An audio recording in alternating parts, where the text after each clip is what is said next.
everybody, and welcome to the 5th episode of Beauty Doctors by Cocoona, where we talk about all things beauty with me, your host, Nidhi Kumar. And today's episode, we're going to be talking about a demon that we all fear, even I do, and it's called aging. Now, aging is something men and women both fear, and they both don't want to age, of course. But there's a question. Why do these celebrities that we see that are 50 years old but actually look like they're 30? Do you want to know the answer? Well, the answer lies in the men and women who actually manage their aging for them. We ask our friends and family for recommendations, we try creams, etc., but nothing works. So obviously it's not a big secret that celebrities use plastic surgeons to look young and beautiful. But don't get me wrong, not all celebrities do plastic surgeries 24/7 to actually look beautiful. But the main secret is that they use non-surgical procedures and these surgeons to actually manage their aging at an early age so that they age gracefully and beautifully. So today we have Dr. Mazen with us, who is going to be talking to us about aging and the different procedures that are now available for everybody to use. Dr. Mazen, welcome. Thank you. So this is your second time in the show. How are you feeling? Feeling fine, still alive. Doctor, can you tell us what causes face aging? So in general, we are programmed genetically to age. Okay. And aging has to happen. There's no way to stop aging. There's no way to prevent it completely from happening. It's just, we should age gracefully. We should control the aging by maintaining our skin, our cells, our living organism in the proper way. So there are genetical factors that will affect the aging. There are environmental factors that will affect the aging, and definitely our nutrition and what we do to our skin would certainly affect a lot with how we age and where do we get. So doctor, you specialize in plastic surgery and body contouring and more of facial procedures. So can you please advise me and the viewers how to slow down aging? So first of all, we should all start on time. So you should start maintaining, you should start taking care of your skin first of all on time. So that can be as early as 20, but okay, definitely we will start with less aggressive procedures, with non-surgical procedures, with some main ways to maintain the health of the skin. First of all, non-surgically, which would be home care and professional care.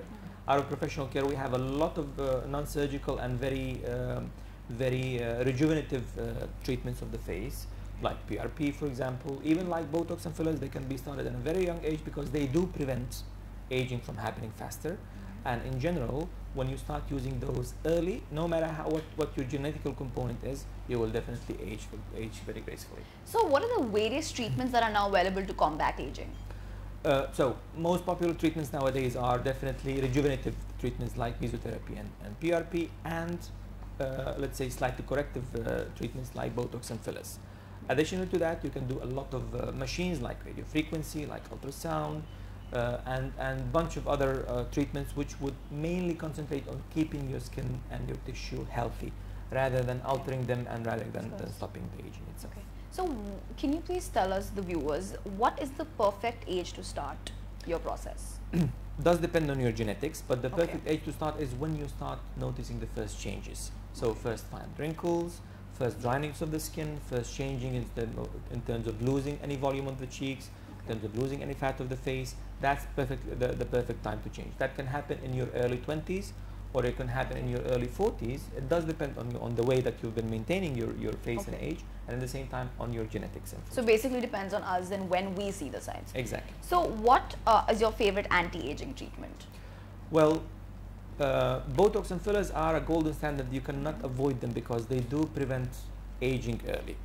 So Botox will relax the muscles and prevent the skin from folding on every muscle movement, and by that you would definitely prevent a lot of wrinkles happening in very early ages. And at the same time, fillers can sometimes just rehydrate the skin in a certain way. Additionally to that, PRP is a very popular treatment. It's a very useful treatment, which is a concentrate of growth factors, and by that maintaining the strength of your skin and the vitality of your skin, you would definitely add on to the benefit of Botox. So PRP is actually very famous because it's called the Kim Kardashian facial, for all we know. That's right. So what frequency, how many times should one use these anti-aging treatments? Again, it does depend on the person, individually. So some people can only do maintenance sessions, which usually would vary between 2 sessions a year to 4 sessions a year. And some people will have to do intensive treatments like doing one session every month, or sometimes even every 2 weeks, depending on the case itself, whether are we trying to solve a certain problem like skin dryness or like any pigmentation or any scars, or are we just maintaining our face, and in that phase. And does it depend on age? Definitely does. Okay. The more advanced stage of aging we are in, definitely the more frequent sessions should be. Younger people can do maintenance sessions for years and years and stop and reduce the aging, while older people will definitely have to make it a bit more frequent. So doctor, you spoke about PRP. So will you say that it's one of the best aging procedures that we have now?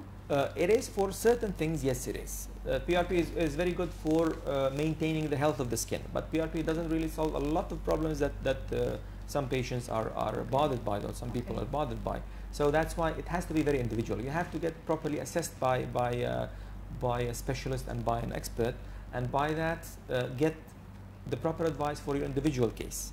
And let's not forget that plastic surgery is an art at the end. It's not just doing this treatment for this problem, it's dosing the treatment right, doing the typing right, getting first of all a proper assessment from the doctor, and by that getting a treatment plan which will be for you individually and which will cover probably the next couple of years to follow. So basically these procedures are medical, since we all know. They're also non-surgical procedures, but they are medical. So what side effects do they have?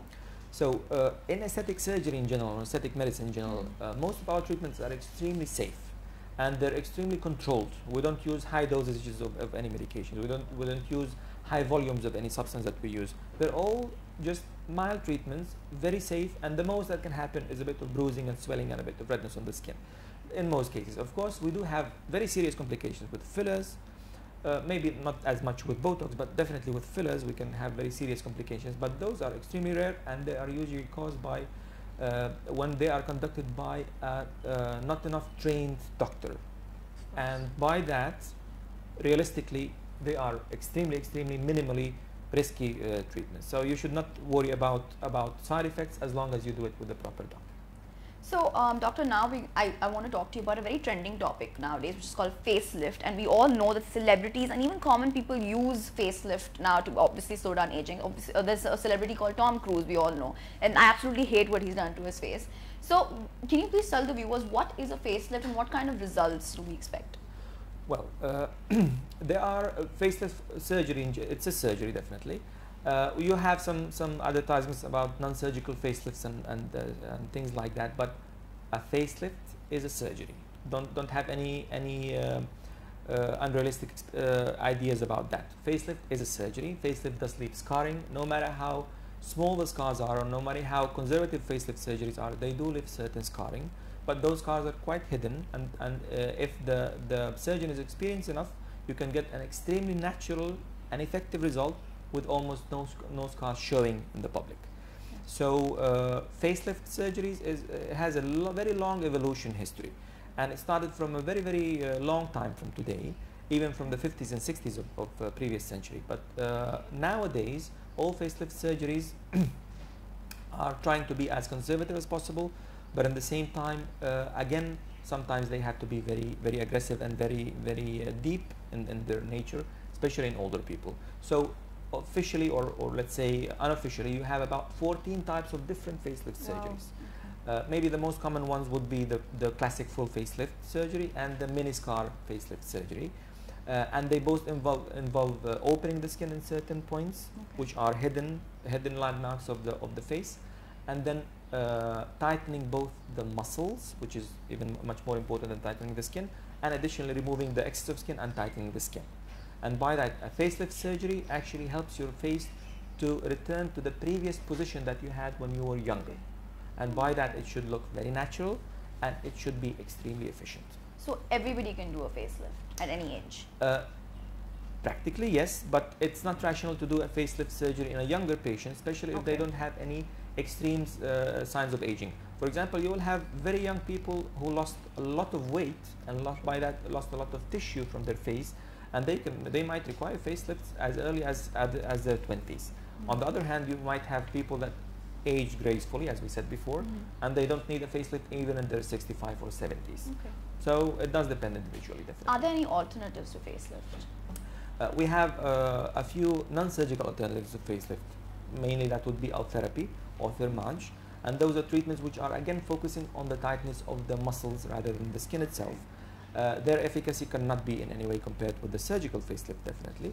But again, for people which are in early stages of aging and that want to just improve the condition a bit, they can again acquire for non-surgical. But when it comes serious and when the patient is expecting a lot of change and a lot of correction, unfortunately, a surgical facelift has no alternatives. So, doctor, who is your favorite celebrity who's aged gracefully? Well, I have a few of them actually. Okay. I'm not gonna mention them all. Okay. I'm just gonna mention Sean Connery. Why him? Okay. Because he obviously worked a lot on his face, but you can still feel that he is aging. Okay. And he looks appropriate for his age, but not extremely inappropriate. Okay. On the other hand, you mentioned some other actors that might have done extreme changes, and they look much better than before, but they still don't look natural. They don't look appropriate to their aging, and I think that has a very negative effect on their popularity. So be very careful what you do with your face, because your face is going to be showing all the time. True. And be careful that people that have known you before don't perceive you as a negative change, but rather as somebody who's taking care of their face and in a very artistic way managing to change. Of course. Thank you so much, doctor, for actually giving Sure. us. So viewers, now you know where to come if you think that you're aging. Dr. Mazen is right here at Cocoona Center for Aesthetic Transformation to slow down your aging. Thank you so much for joining us, and see you all in the next episode. Thank you.